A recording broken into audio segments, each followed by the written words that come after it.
नमस्कार मित्रों। तो योग सूत्र के पूर्व वर्ष के प्रश्न पत्रों पे चर्चा हमारी चली रही है।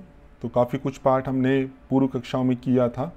तो आज फरवरी 2023 में जो पेपर हुआ था, जो कि दिसंबर 2022 का जो था आपका, वही आपको फरवरी में कराया गया था।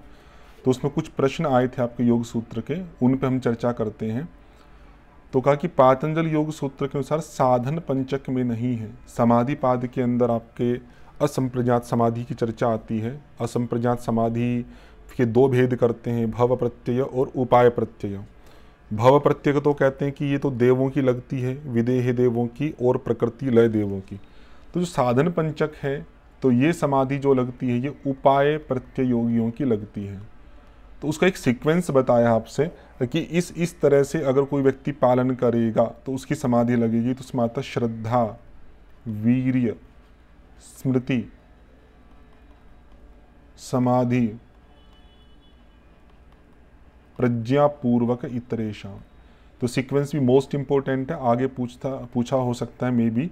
तो यहाँ पे ये बताना कि साधन पंचक में कौन सा नहीं है। श्रद्धा भी है, समाधि भी है, स्मृति भी है, वैराग्य वाला पार्ट नहीं है। तो सेकंड ऑप्शन आपका हो जाएगा कि वैराग्य साधन पंचक के अंतर्गत नहीं है। अगला प्रश्न है कि पातंजल योग सूत्र के अनुसार कृतकारित अनुमोदित संबंधित है। तो ये आपका साधन पाद में जो अष्टांग योग का प्रकरण चलता है, उसमें पहले यम को और नियम को डिफाइन किया, उसके बाद कहा कि वितर्क बाधने प्रतिपक्ष भावनम। तो वहाँ पे वितर्क शब्द आया कि वितर्क के द्वारा यदि बाधा हो तो हमें उसका जो काउंटर पार्ट है, प्रतिपक्ष है, उसकी भावना करनी चाहिए। तो अब वितर्क को डिफाइन किया कि वितर्क है क्या। तो अब सिंपल कह सकते हैं कि जो नेगेटिव पार्ट है आपके, वे आपके वितर्क कहलाते हैं। हिंसा है, चोरी करना है, झूठ बोलना है, आदि आदि, ये सब आपके वितर्क कहलाते हैं। तो एक सूत्र आता है, वितर्का हिंसादय कृतकारित अनुमोदिता लोभ क्रोध मोह पूर्वका मृदु मध्य अधिमात्रा दुख ज्ञान अनंत फला इति प्रतिपक्ष भावना। तो ये वितर्क के संदर्भ में आपका आता है। तो वही पाठ मैंने बताया कि हिंसा जो कर रहा है वो कृत हिंसा है, जो कराने के लिए प्रेरणा दे रहा है वो कारित हिंसा है, और जिसने हुई हिंसा को अनुमोदित किया तो वो अनुमोदित हिंसा है। तीनों ही पाप के भागी होते हैं, कृत हिंसा वाले भी, कारित वाले भी और अनुमोदित वाले भी। तो सेकंड ऑप्शन हो जाएगा। पातंजल योग सूत्र के अनुसार निरूपक क्रम ये किसके प्रकार हैं। तो ये आपका विभूति पाद में आता है, सिद्धियों के प्रसंग में। तो वहाँ पे दो टाइप के कर्म बताए जाते हैं आपके, एक तो सोपक क्रम, एक है निरूपक क्रम। तो ये कर्म के टाइप हैं। कर्म ऑप्शन आपका थर्ड बनता है इसके अंदर। इनका अर्थ क्या होता है, कुछ कर्म ऐसे हैं जो शीघ्रता से फल देने वाले हैं, उनको सोपक क्रम कहा जाता है, जिनका फल चाहे अच्छा हो चाहे बुरा हो लेकिन जल्दी मिलेगा।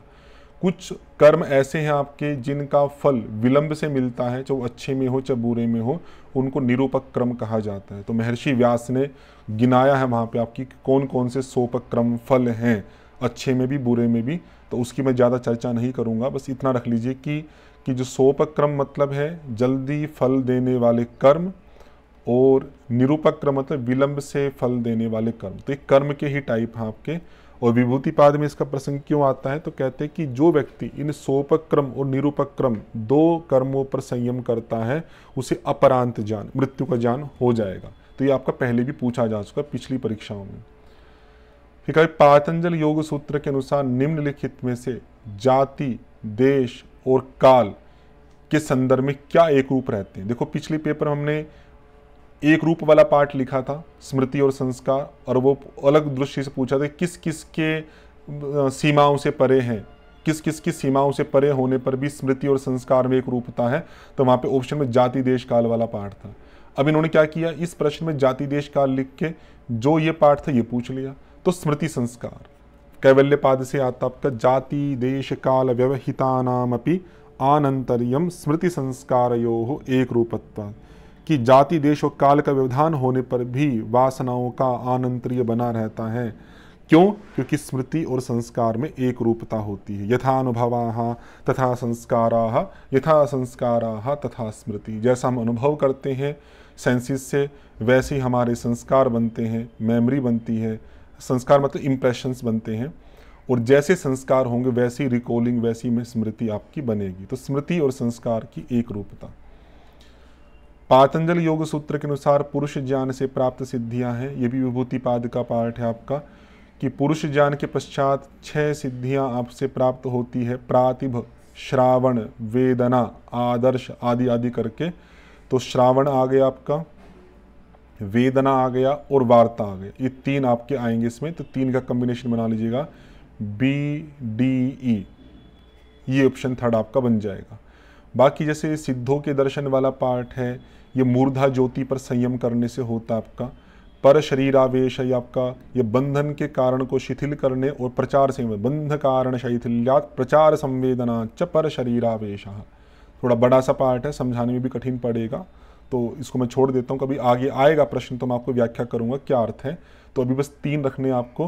वैसे पुरुष ज्ञान से 6 आते हैं सीक्वेंस वाइज, प्रातिभ, श्रावण, ये सब मैं पहले भी बताए थे, वेदना, आदर्श, आस्वाद और वार्ता। सीक्वेंस मोस्ट इंपॉर्टेंट है, कई बार आपसे प्रश्न आए हैं घुमा फिरा के। तो पुरुष ज्ञान के पश्चात ये 6 सिद्धियां आपको प्राप्त होती है। तो उसमें 3 पार्ट यहाँ पे दिए गए थे। योग सूत्र के अनुसार समाधि परिणाम है, तो समाधि परिणाम का पहले भी पूछा था पिछली परीक्षा में, फिर दोबारा पूछ लिया है। सर्वार्थता का क्षय और एकाग्रता का उदय, ये है। व्युत्थान संस्कार का विभव है, ये आपका निरोध परिणाम में आता है। तुल्य प्रत्यय शांत, तुल्य प्रत्यय उदित, ये आपका एकाग्रता परिणाम में आता है। ठीक है, तो ये भी ध्यान रखिएगा। एकाग्रता में जो वर्ड यूज करते हैं वे क्या करते हैं, तुल्य प्रत्यय का शांत होना पूर्व काल वाले में, और तुल्य प्रत्यय का ही उदित होना उत्तर काल वाले का, ये एकाग्रता परिणाम है। और इसमें हमें संशय क्यों होता है, क्योंकि समाधि परिणाम के अंदर जो 2 शब्द हैं, सर्वार्थता का क्षय, एकाग्रता का उदय, उसमें एकाग्रता शब्द प्रयोग किया है, और उसको देख के तुरंत माइंड में क्या जाता है कि ये एकाग्रता परिणाम का पार्ट होगा। तो एकाग्रता का उदय एकाग्रता परिणाम का पार्ट नहीं है, ये समाधि परिणाम का पार्ट है। दोनों को अच्छे से ध्यान रखिएगा, पहले भी आ चुका आपका। तो ऑप्शन बन जाएगा आपका B और D, थर्ड ऑप्शन। फिर मैचिंग करना, रितम भ्रा तत्र प्रज्ञा, ये समाधि पार्ट है आपका। क्षण प्रतियोगी परिणाम अपरांत निर्ग्राह्य क्रमः, ये कैवल्य पाद का है। क्रम की डेफिनेशन पहले आई थी आपकी कि कौन सा ऐसा है जो परिणाम के अंत में जिसका ज्ञान होता है, तो वो क्रम का पार्ट था। कूर्मनाड्याम स्थैर्यम, कूर्म नाड़ी पर संयम करने से स्थिरता प्राप्त होगी, ये विभूति पाद का है सिद्धियों का। और कृतार्थम प्रतिनष्टम अनष्टम तदन्य साधारणत्वात्, ये साधन पाद का पार्ट है, कि जहाँ पर कर्म की चर्चा चल रही थी उसमें इसकी प्रकृति और पुरुष की चर्चा चल रही थी, उस प्रसंग में आपका आता है योग के चतुर्व्यूह में कि जिस पुरुष के प्रति प्रकृति का प्रयोजन कृतार्थ है, पूरा हो गया है, उस पुरुष के प्रति वो नष्ट है, लेकिन जो अन्य साधारण व्यक्ति है जिसके प्रति प्रयोजन पूरा नहीं हुआ है, उनके प्रति वो अनष्ट भी रहती है। तो ये सूत्र पूरा नहीं है, आधा भाग दिया है, आगे और भी है। तद कृतार्थम प्रतिनष्टम अनष्टम तदन्य साधारणत्वात्, इस तरह से आप मैचिंग कर लीजिएगा।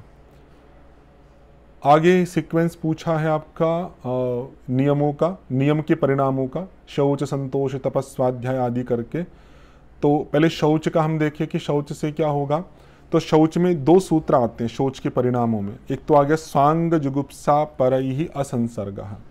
स्वांग मतलब अपने अंगों से भी जुगुप्सा मतलब अनासक्ति हो जाएगी, और पर मतलब अन्य व्यक्तियों के अंगों से भी अनासक्ति हो जाएगी। तो एक तो हुआ। उसके बाद में फिर 5 परिणाम लिखते हैं कि ऐसा होने पर फिर और भी सिद्धियां प्राप्त होगी। सत्व शुद्धि, सौमनस्य, मन सुमन हो जाएगा, अच्छे विचार रहेंगे, मनस्य, एकाग्रता, इंद्रियजय और आत्मदर्शन योग्यता, आत्मदर्शन की योग्यता। तो ये सीक्वेंस वाइज याद करने मोस्ट इंपॉर्टेंट है कि शौच की ये जो 2 सिद्धियां हैं, स्वांग जुगुप्सा अपने अंगों से और दूसरे के अंगों से आसक्ति भाव का हट जाना, उसके बाद ये 5 सिद्धियां प्राप्त होती हैं। सत्व शुद्धि, सौमनस्य, एकाग्रता, इंद्रियजय और आत्मदर्शन की योग्यता। तो सौमनस्य वाला पार्ट पहला आ गया आपका। शौच के बाद संतोष आता है, तो आया है आपका संतोषात अनुत्तम सुख लाभः, ये दूसरा हो जाएगा। फिर शौच संतोष तप, तप से होता है कायेंद्रिय सिद्धि अशुद्धि क्षया तपसः, तो इंद्रिय पूरा नहीं लिखा इन्होंने, काया और इंद्रिय दो लिखा था वहाँ पे, शरीर की सिद्धि और इंद्रियों की सिद्धि। तो इन्होंने क्या किया, उसका एक अंश लिख दिया, काया वाला छोड़ दिया, इंद्रिय सिद्धि। इससे क्या होता है ना, एकदम से पहचान मुश्किल हो जाती है। तो यदि आपको सूत्र याद है, आपको पता है कि इसके क्या क्या लाभ है, तो आप क्रम से बोल के देखो, बोलने से आपको पता लग जाए कि कौन सा पार्ट है उसमें। फिर स्वाध्यायात इष्ट देवता संप्रयोग, ये चौथा हो गया, और समाधि सिद्धि ईश्वर प्रणिधानात, ये आपका अंत में हो गया। तो इस प्रकार से सीक्वेंस में आप इसको लगा सकते हैं। तो इसमें इतने ही थे आपके, इसमें बाकी के जो पार्ट हम अगली परीक्षाओं में उसको करेंगे। इसमें इतना ही रखेंगे। ओम शम।